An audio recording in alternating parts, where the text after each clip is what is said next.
Hello, everybody. Welcome to Isekingdom, Carl. You know the thing. This is part two of Hogwarts Legacy Gameplay Showcase 2. So that's pretty. This is pretty cool. We're gonna finish that up, and we're gonna be super excited. This is awesome. This is awesome. Let's just dive right in there. We're just gonna pick up where we left off. Click. There it is. Actually has some utility as well, where you get to brew things and grow things, and also care for some beasts. Yeah, I'm interested. Let's do this. All right, Andrew's got us in the room of requirement, wearing, we kind of went casual mode on the outfit here, wearing a nice jumper, and I think that's a good jumping off point for the personalization of the space. It looks as like well. a sweater Not just your to me. character and the visuals of your character, but Are sweaters called jumpers? I don't. It just looks like a sweater. Like are they called jumpers to other people? I don't know anything. Okay. actually this space is a place that you can make your own. Yeah, it was super important to us that this space really did feel like your reflection as a wizard. So you can change the architecture in here. What? Different themes throughout, starkly different themes, to Interesting. really just hammer home that this is yours. You Oh can my change- God! What? Hold on. Beautiful. Show You show never more. expected that to be. Oh my God. No, show more. Show the more Not only ceiling can options. you change the architecture here, but you can No, also that's conjure mean. little objects. Hold up, yo. Okay, we got like 4. You could have showed us the ceiling options. God. Into this space, as you can see. So there's like statues that you can do, and ornaments, and tables, and rugs, and just a bunch of little things that really flesh out the space and bring it to life. Oh my God! Because like we had an idea that those places where you brew stuff, that's where you can change, but you can do all of this. Where do you even get this stuff? Like, there's a furniture store. Yeah, so we call them conjurations, and the conjuration recipes can be purchased at Tomes and Scrolls in Hogsmeade. But also, as you engage in different types of gameplay throughout the world, you'll be rewarded with different objects. That's so cool. And you change color. You can change the color, you can change the size of it, and you can place it basically anywhere. Who needs a tiny chair? It's like for Baby Niffler. And I love how the system too is designed. It's not mechanical; it's immersive, and so you get the magical effect of conjuring it in, and you're actually doing this in the world as your character. but Yeah, more games you need blend it. that aspect. More games need to where, like, if you're doing something that would be mechanical in nature, be systematic in nature, in order to be able to, like, for build modes, right? They should try to make it as immersive as possible. Did like that gameplay with the immersive design of personalizing Oh the my space. God! Like, and I love the animation, how it like appears. You know, like it's not just like there. It's like it almost like it apparates. It is really quite beautiful, and that was the thing, is we wanted that to look really nice, because the magic in the Wizarding World is everywhere. It's physical, it's kinetic, and it's whimsical. We really wanted to nail that whimsy into the space. Another thing that I wanted to discuss is that not only can you like conjure things and you can change their look, but you can do that with the utility objects as well. So you can see that we have planting pots and potion stations, and you can change the look of those as well. And these are the areas where, as we had mentioned previously, you'll be growing your I hope there's some way you could get, like, NPCs to join you in this room, because, like, I feel like it would feel a little bit, like, lonely if, like, you can't, like, even if it's just like a couple of people. Like, I think it should have like a clubhouse mentality, because I think that's what what really helped with like Harry Potter in terms of like telling the story and stuff like that, was that it felt like a clubhouse. It was the 3 of them. Sometimes they had a couple more friends that would join in or whatever, but it was, it had that clubhouse vibe.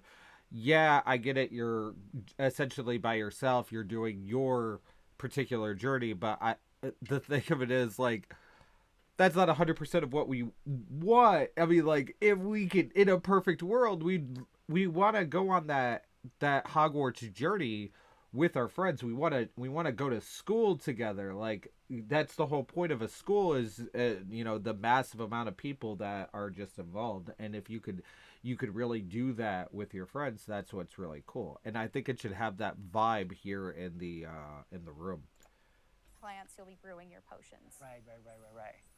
So while you're also doing these like kind of nurturing-based activities, this is also the space where you would bring your gear to be identified, and gear to have like traits put on it, which I believe Alan can talk to. Oh. Yeah, we keep bringing up appearance and how it looks, and on a like a. Sorry, I game, haven't you mentioned, can but look I'm like sick. anything you Yeah. want to whenever you want to. But the player will be finding different types of gear, that we call it, as you progress through the game. And essentially, we just know that clothes and different items in the Wizarding World So can have that's different how magical you can properties. enchant and as upgrade your you, gear. as you explore and as you adventure and as you defeat enemies, you're going to be finding different pieces of gear that have different abilities, and that can help you in your journey and are a major part of you kind of growing as a wizard and advancing as a wizard. And so there's a huge list. Decrease and damage not from all the goblins time, specifically. whenever you get a new piece of gear, you don't necessarily know exactly what it does. And so there's a station inside of the Room of Requirement that you can conjure. It's one of the first things you conjure, called an identification station, where you can actually bring that gear that you're uncertain about and learn what its abilities are. Right, yeah, that's so cool. And then as this space advances even further, and the space will eventually grow its own rooms, and you're going to get new recipes, like Mekenzy's talking about, all these different things keep expanding. And as it expands, eventually you're going to earn what we see here, which is called a loom. And when you set up a loom, it's an ability to essentially customize exactly which magical properties are on your gear, and take any piece of gear and adjust its properties and to tweak what it does. And I mentioned earlier that you can make anything look like anything. The collection of appearances, we call it, or cosmetics, we've been referring to it in this stream. Those types of things you can use, and you can apply a look to any other look. So if you get a piece of gear, you put it on, you look like that, but you can change it to look like whatever you want. That's so cool. And like you can just put some ability to this sweater, but then you can just swap that ability. Yeah, it would have been And, weird appearances, you if can add this it game whenever you didn't want have to in the any gear sort of stream. like The loom is specifically glamour about feature. Applying traits and applying larger upgrades that just kind of grant you greater statistical advantage, or give you really specific abilities that blend in nicely with where you're trying to go with your combat fantasy or talents and things like that. Interesting. I'm just seeing that they're just like pumpkin fur, mooncalf fur. Where does that come from? Yeah, and so you'll notice that the ingredients that are used to add traits and to upgrade your gear are based around beasts. So this is where we get into the beast care section, which is inside this vivario. Kind of bigger space on the inside idea. And so you can see here we have a couple of beasts. Can now. you We have a fly around? unicorn and a mooncalf and a niffler and a Kneasel as well. So quite a variety. Can you ride it? Oh my god, he's just like a big puppy. They're I so love their cuddling. I know, oh my god, they're together. Oh, that's so cute. They're adorable. And so part of beast care is petting them as well, but feeding them too. And so once you do those things, that's when they feel safe enough that they'll give you their magical ingredients. So mooncalf fur, niffler fur, etc. That can then be used in your gear. That is like so like intuitive, because like that makes sense, because when you touch the animals you get some fur leftovers. That's so, oh my god. Yeah, Freaking we really nifflers. want to hammer home the fact that this is like a home that you're making for them. So in the overland you can find these beast dens and rescue these beasts. Part of doing so is brushing them and feeding them food as well, and to build that relationship with your beast. In addition to be able to care for beasts, you can actually conjure things in this space as well. The house, the cottage. Yeah, right. And so we have like a lot of little ornaments in this area, and a lot of them are really cosmetic, but they look really cool. Again, it's the personalization of this. Oh god, that's so cool. Oh my goodness, no, this is like, I'm gonna spend 8 hours just designing this whole area to personalize. This is like cool. It's like you have this little play area, like a personalized fish tank, so to say, just for the creatures. I love it. Yeah, no, totally. And there's like a decoration aspect, but there's also, we were saying inside as well, is there's a utility aspect to it too.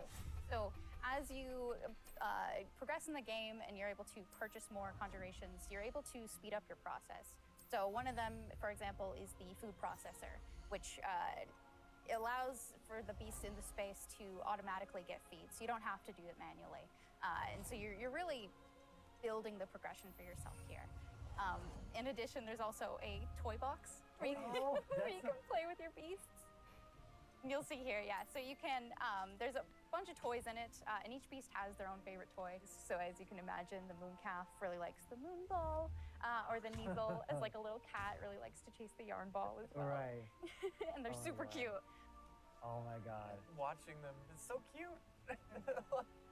And the big thing we really wanted to hammer home is that the world is a dangerous place. And so by going and rescuing these beasts and bringing them back here and caring for them, you're really helping them out. There's poachers in the overland who hunt these beasts for their material. So instead, you're caring for them. You're giving them a home. Right. Oh my God, this Raphorn is just gigantic. I want one. He looks like my dog. Looking at my dog right now for sure. You could actually name them as well. So like your dog. So getting back into that personalization, you know, yeah, we didn't want you to just like throw in, oh, here's a Graphorn in here. Like this can what's be he gonna name named whatever Andrew's about to name them. Bruce. That's a good name. You know, we've created this really nice space, and you can get additional vivariums, correct, to different kind of aesthetics and looks to where you're keeping your beasts and caring for them. Progression is a big part of this space as well. So as you progress through the story, you will unlock more vivariums. So as you can see, this one's quite meadow themed, big, open, bright. But there's other ones, say like a swamp that you might encounter. And it's really a visual effect and more space for your beasts. Oh, so it's like those, so when we're inside the room requirement, there's like on the left, there's that moon glow from one entrance and then some shrubbery going on in the right. Is that what you're talking about? Yep, that's exactly it. Ah, oh, you put trees in here too. Oh my goodness. And another thing with the beast care that I think is great, you know, tying back to the same kind of thing that you did with like the broom, where the broom is not just a method of travel, it's actually built in and integrated into the world. In the same way, like beast care isn't just this added element. You're not just I'd throwing still it want to on know top. if you could There's fly. really this, like, narrative and integration to Yeah, everything everything. connects. So as you progress through the missions, you'll expand the space. As you earn resources, That looks you'll like go an in important Hogsmeade rock. and use them to Standing stone. unlock the gameplay here and unlock new conjuration. I guess it wasn't that Play important. around with in the open world. It's in those different environments, like the different combat and conflicts and bandit camps and different How things big like can that you that exist make in the it? Overland. Those things are what hold recipes that exist in the loom. So all these things have a way of connecting. Moonstone that you find out in the world is the resource that we use to conjure everything. That's found throughout the world. Forgeables are used for recipes. So really, everything's like a cycle and keeps you coming back. But even with the story that's being told too, I think people know who Poppy is and that she has a particular affinity for beasts. Yeah, I mean, I think everything we're seeing here, you know, you're going to be venturing out into the world, and this is just kind of the tip of the iceberg, even of kind of like your interactions with beasts in that narrative. So, you know, Can you're he go in bringing the up house? Poppy. There are more kind of mysteries to discover. and Answer things to my discover around the world questions. that have to do with her and that have to do with caring for beasts. And so different characters have their own stuff that just kind of make this all just kind of like the beginning of your journey. Well, we could spend hours in here, but we're gonna have to end the stream now. I What do you will think spend about hours what in you've there. seen today? I'm just so blown away by how beautiful it looks. The open world seems so detailed, and there's so many things to do. And like the combat, we're gonna spend like 2 weeks or more just breaking it down by pieces. There's just so much to this world. Like I'm so happy you guys did this overall gameplay. And that's just the tip of the iceberg. We've got more for you to discover and find on your own. Thank you so much for being here. Thank you for watching. You're Hogwarts welcome, Legacy is for available to watching. Pre-order now. It releases February 10th with 72-hour early access for owners of the Collector's, Deluxe, and Digital Deluxe I need to edition. pre-order it. We're gonna wrap things up, but January. a little I might just use tax money. Bye. That's something you say on stream or recording. Tax money. I don't know. It's just What is this? What are we doing here?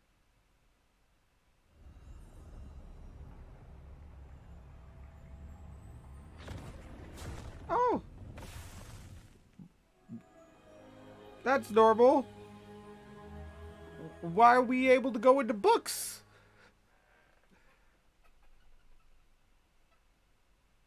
Alright, so I didn't care for that low-key ending to where it's just more information that's not being provided. But I'm even more excited about what this game's gonna have. Oh my god. I'm gonna start saving money now. I got a little bit of money that I could set off to the side. I'm gonna go do that now. So I'm happy. This is freaking cool. So yeah, I hope you guys enjoyed my watching of that. That was freaking dope. Oh my, I can't wait. I can't wait. This is just gonna be super freaking exciting. I'm gonna have to get the. I'm gonna have to get the version that lets me get both the PlayStation 5 and the PlayStation 4 versions of the game. I think that's a thing.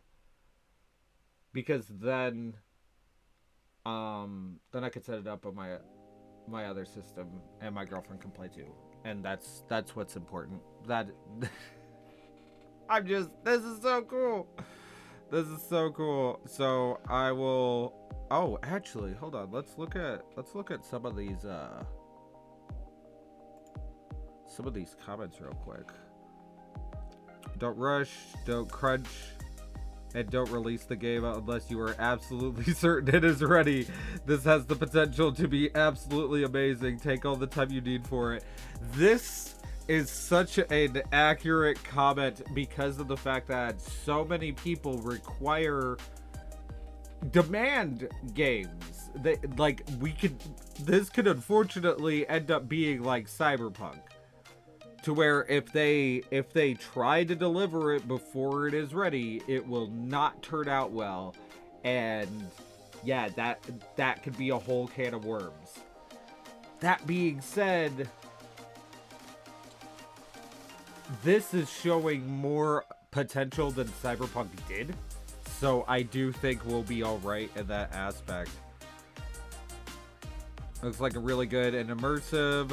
I didn't see a whole lot of nature, a lot of just natural wildlife in the open world section. So I hope that's in there. It just adds another layer of. Yeah, I think it's going to be because of how they have like the animal capturing thing. Unless if like it's only set events to where you could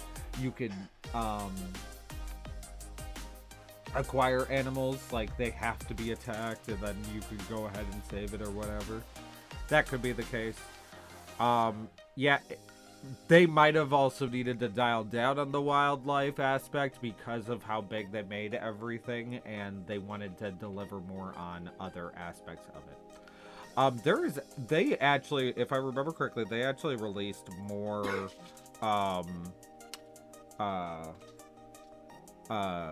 what was it,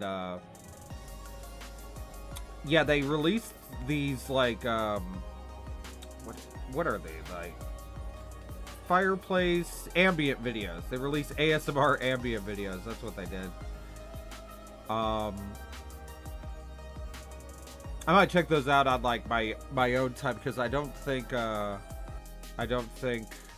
they would make for good videos. Unless if I just delved a little bit into it, just checked out like the first couple of minutes of it. I might do that. We'll find out. We'll see what I end up doing. I hope you guys enjoyed. So yeah.